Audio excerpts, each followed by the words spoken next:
નમસ્કાર વાલા ખેડૂત મિત્રો, અત્યારે આપણે આ આંબાનું જૂનું મોહર છે અને તમે વિડીયો મારફતે જોઈ શકતા હશો કે દવાનો સ્પ્રે આલ્યા પછી આ નવો મોહર લાગી ગયો છે।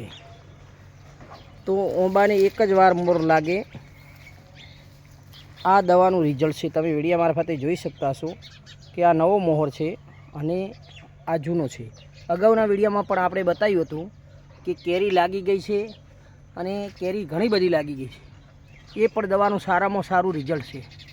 તમે વિડીયો મારફતે જોઈ શકતા છો કે જે આ કેરી દેખાઈ રહ્યો છે એ જૂનો મોહર છે અને આ જે દેખાઈ રહ્યો છે એ નવો છે। આ ફરીવાર આપણે દવાનો સ્પ્રે આલવાથી ઘણો બધો આંબાને મોહર લાગી ગયો છે। એક આંબાને નહીં, પૂરો આંબો બતાવશું અને એટલો લીલો કેવળ બની ગયો છે કે નવી પણ ફૂટ કેટલી મસ્ત આવી ગઈ છે। તો આ વિડીયો મારફતે જોઈ શકતા છો। આ દવાનો સ્પ્રે આલ્યા પછી સાથે સાથે ઉપરથી મોહર પણ તમને દેખાતો હશે। વિડીયો મારફતે આપણે બતાવશું આ જૂનો મોહર, આ જૂનો મોહર છે।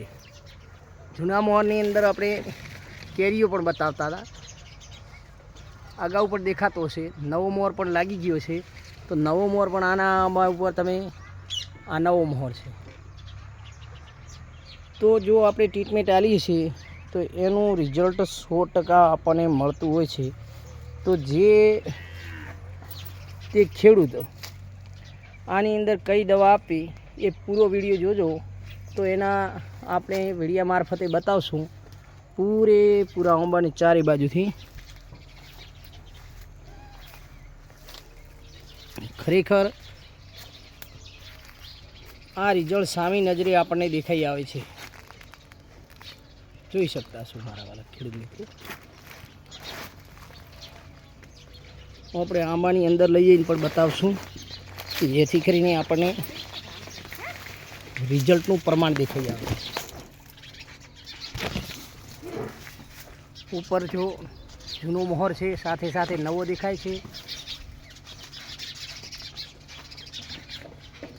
આ જૂનો મોહર હતો એને ધોળી ફૂગ આવેલી હતી, તમે વિડીયો મારફતે જોઈ શકતા છો। તો આ ધોળી ફૂગ આવ્યા પછી આપણે એને ડોઝ આપ્યો હતો, તો એ ડોઝને કારણે અંદર કેરી કેટલી બની છે તે વિડીયો મારફતે તમને દેખાતી છે।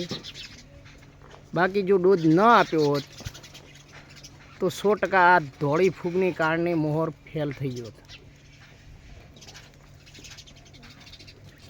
જોઈ શકાતું છે ધોળા કલરની ફૂગ બહુ લાગી ગઈ છે, આમાંની અંદર ફૂગ આવે છે અને એ ફૂગનો પણ નાશ થઈ ગયો છે અને નવેસર મોહર સારામાં સારું લાગી ગયું છે।